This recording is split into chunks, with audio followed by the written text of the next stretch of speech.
Tailoring কাজের এটা হলো প্যাডেল কন্ট্রোল। যেই কাজটা আমরা তোমাদেরকে শিখাবো সেটা হচ্ছে যে এটা হচ্ছে তোমার বাংলা মেশিন ম্যানুয়াল।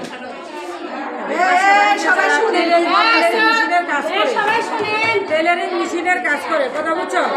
আমরা যে কাজটা করাবো এটাকে বলা হয় উইদাউট সুতা ছাড়া, ববিনকে ছাড়া আমরা প্যাডেল কন্ট্রোল করি। এই যে দেখো, এই যে এটা দিয়ে ফিট জাগান্তি, বুঝছো? এটার কাজ কি? এটার নাম হ্যান্ড লিফটার লিভার। এটার নাম হচ্ছে হ্যান্ড লিফটার লিভার, মানে হাতের সাহায্যে আমরা ফিটটা উড়াইতেছি, নামাইতেছি, ঠিক আছে? তারপরে তুমি মেশিনটা কিভাবে কন্ট্রোল করবা, এই যে দেখো এভাবে সুদা করতে হবে। এই কাপড়টা নেওয়ার উদ্দেশ্য হলো এখান থেকে তুমি আমরা শুরু করলাম, হ্যাঁ, এই যে ধরেন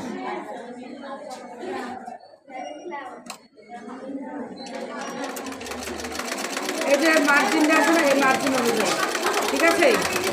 এই যেভাবে দাগে দাগে এভাবে করে আগে প্রথম কী করতে হবে, তুমি যে কাপড়টা সেলাই করবা, একটা বডি সিলাইবা, কীভাবে ধরবা, এই ধরাটা শিখার জন্য আগে হালকা ফেব্রিক দিয়ে কাপড় দিয়ে কী করতে হবে, আমাদের হাতের হ্যান্ডেলিংটা ঠিক করতে হবে। ঠিক আছে, বুঝছেন? হাতের হ্যান্ডেলিং যদি ঠিক থাকে, মার্জিন যদি ঠিক থাকে, মেশিনের কন্ট্রোলিং যদি ঠিক থাকে, তাহলে কোন জায়গায় আমরা থামাবো, নির্দিষ্ট একটা পরিমাপে আমাদের এখানে নিয়ে রাখতে হবে। তারপরে আমরা ফেব্রিকটা বের করে দেব। ফেব্রিক বলে ইংরেজি ভাষা, বাংলা এলেও কাপড়, ঠিক আছে? ধরেন এই যে আপনি প্রথম দইরা কি একটা বডি সেলাই করতে পারবেন? কিন্তু প্রথমত আমাদের কি করতে হবে, কন্ট্রোলিংটা শিখতে হবে, বডি ধরা, কাপড় ধরা শিখতে হবে, মেশিন চালানো শিখতে হবে।